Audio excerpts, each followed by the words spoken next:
نستعينه ونستغفره ونؤمن به ونتوكل عليه ونعوذ بالله من شرور أنفسنا ومن سيئات أعمالنا من يهده الله فلا مضل له ومن يضلل فلا هادي له قال النبي صلى الله عليه وسلم من بنى لله مسجدا بنى الله له بيتا في الجنة أو كما قال عليه الصلاة والسلام۔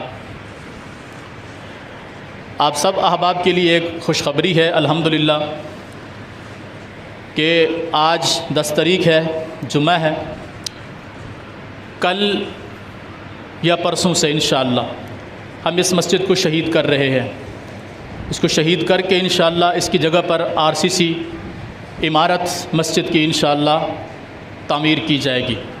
یہ برابر کے دونوں پلاٹ بھی مسجد کے ہیں، تو ان کو بھی ہم نے پیغام دے دیا ہے کرایہ داروں کو کہ جتنا جلدی ممکن ہو اگلے جمعے سے پہلے مکان ہمیں خالی کر دیں، تاکہ ہم اس کو جو ہے مسجد کو شہید کر دیں، مکانوں کو گرا دیں، اور پھر انشاءاللہ یہاں ایک بہترین قسم کی عمارت اللہ کا گھر جو ہے وہ انشاءاللہ تعمیر ہو رہا ہے۔ اور میں نے آپ کے سامنے حدیث رسول صلی اللہ علیہ وسلم پیش کی ہے۔ نبی علیہ الصلوۃ والسلام نے فرمایا، جس بندے نے اللہ کا گھر بنایا اللہ اس کے لیے جنت میں گھر بنائے گا۔ اور ایک حدیث میں آپ نے اتنا فرمایا کہ جس نے اللہ کے گھر کے لیے اتنی جگہ بنائی جتنا چڑیا کا گھونسلہ ہوتا ہے۔ چڑیا کا گھونسلہ کتنا ہوتا ہے؟ چھوٹا سا گھونسلہ ہوتا ہے۔ نبی علیہ السلام نے فرمایا جس نے اتنا اللہ کے گھر میں حصہ ڈالا کہ اس سے چڑیا کا گھونسلہ بن جائے، اللہ اس کے لیے بھی جنت میں گھر بنا دیتا۔ ہمارے معظم بھائی ہمارے ہاں تشریف فرما ہے، نماز کے بعد ان سے میٹنگ ہے۔ الحمدللہ بہت ساری مساجد انہوں نے تعمیر کی ہیں، تو ہماری مسجد کا کام بھی انشاءاللہ یہ کریں گے اللہ کے فضل سے۔ کل سے انشاءاللہ اس کا کام اللہ نے چاہا شروع ہو جائے گا۔ میری تمام احباب سے گزارش ہے کہ آئندہ جب تک یہ مسجد کا حال تیار نہیں ہوتا، نمازیں ہماری سامنے اوپر ہوا کریں گی۔ جو بچیوں کا مدرسہ ہے باہر روڈ سے اس کی سیڑھی ہے، وہاں پر انشاءاللہ 5 وقتہ نمازیں بھی ہوا کریں گی، اور جمعہ بھی انشاءاللہ آئندہ آنے والا جمعہ ہم وہاں ادا کریں گے۔ سب ساتھی اس بات کو ذہن میں رکھیں کہ آئندہ آنے والا جمعہ انشاءاللہ ہم وہاں ادا کریں گے، کیونکہ اس کا کام کافی سارا ہم جو ہے وہ اس کو ہم مسجد کو شہید کر چکے ہوں گے انشاءاللہ۔ تو آئندہ آنے والا جمعہ وہاں پر ہوگا، اور کل سے یا پرسوں سے نمازیں بھی انشاءاللہ وہاں پر ہوا کریں گی۔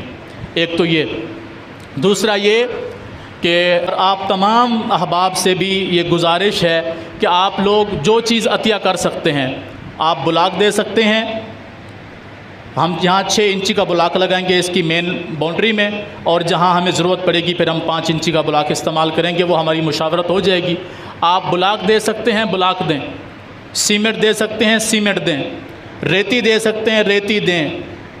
الغرض اس کے استعمال میں جو چیز آنی ہے وہ آپ اپنے ہاتھوں سے خرید کر لائیں اور آ کے عطیہ کر دیں۔ انشاءاللہ آپ کی ایک ایک روپے کی ہم یہاں بھی ذمہ داری لیتے ہیں، وہاں بھی ذمہ داری لیتے ہیں۔ اللہ ہم میں سے ہر بندے کو رزق حلال عطا فرمائے۔ اور یہ پھر گزارش کروں گا، جو ساتھی یہاں خرچ کریں بشرطے کہ وہ رزق حلال میں سے خرچ کریں۔ نبی مکرم صلی اللہ علیہ وسلم کی زندگی میں آپ کی عمر تقریباً 35 سال تھی۔ بیت اللہ گر گیا سیلاب کی وجہ سے، اسے تعمیر کیا جانے لگا۔ وقت کے کافر ہیں، مشرک ہیں، 360 بت رکھے ہوئے ہیں انہوں نے بیت اللہ کے اندر، لیکن انہوں نے بیت اللہ کو تیار کرتے وقت پتہ ہے کیا شرط رکھی؟ کہا یہاں زانیہ عورت کا پیسہ استعمال نہیں ہوگا۔ سود اس وقت حلال تھا، سود پہ لوگ کام کرتے تھے، اللہ اس کو پسند پھر بھی نہیں کرتا تھا، شریعت محمدی میں آ کر حرام ہوا۔ سود کا پیسہ یہاں نہیں لگاؤ گے، چوری کا پیسہ یہاں نہیں لگاؤ گے، ڈاکے کا پیسہ یہاں نہیں لگاؤ گے، رشوت کا پیسہ یہاں نہیں لگاؤ گے۔ جس کے پاس حلال پیسہ ہے وہ لے کر آئے اور یہاں لگائے۔ اب جانتے ہیں جو لوگ گئے ہیں ان سے پوچھیں کہ بیت اللہ ایک کمرہ نما ہے، اس کے آگے یوں گولائی میں جگہ بچی ہوئی ہے، اس کا نام کیا ہے؟ حتیم کعبہ۔ حتیم کعبہ، یہ جگہ کیوں بچ گئی؟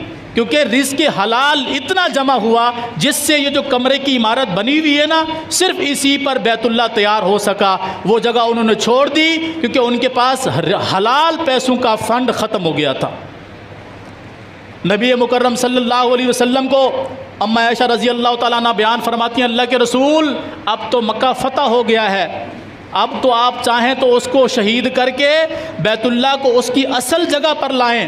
آپ نے فرمایا عائشہ اللہ نے مجھے طاقت دی ہے، میں ایسا کر سکتا ہوں، لیکن مجھے تیری قوم کا خطرہ ہے، وہ بگڑ جائے گی، وہ فتنے کا شکار ہو جائے گی۔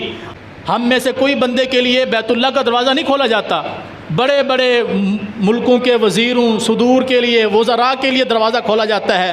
غریب غربا آج بھی بیت اللہ میں نماز ادا کرتے ہیں۔ وہ کون سی جگہ ہے؟ وہی حتیم کعبہ ہے۔ جس نے حتیم کعبہ میں جا کر نماز ادا کی گویا کہ اس نے بیت اللہ کے اندر نماز ادا کی۔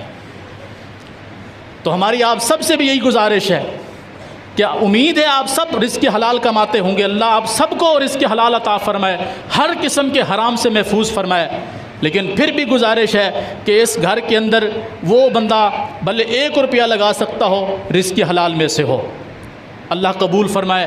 اور انشاءاللہ العزیز چند ہی مہینوں کے اندر اللہ نے چاہا تو ہمارا گراؤنڈ فلور انشاءاللہ تیار ہو جائے گا۔ اللہ سے ہمیں امید ہے اور بہت زیادہ امید ہے، اور ہم پرجوش ہیں اس معاملے میں۔ اس دعا کے ساتھ آپ سب احباب سے دعاؤں کی بھی درخواست ہے کہ سب اللہ کے اس گھر کو بننے میں معاون بھی ثابت مددگار بھی ثابت ہوں، اور دعائیں بھی کریں کہ اللہ اسے ہر قسم کے فتنے سے محفوظ رکھے، ہر قسم کے شر سے محفوظ رکھے، ہر قسم کی مصیبت سے محفوظ رکھے۔ اقول قولی ھذا واستغفر اللہ لی ولکم ولسائر المسلمین۔ نماز کے بعد کمیٹی کے افراد تشریف رکھیں انشاءاللہ۔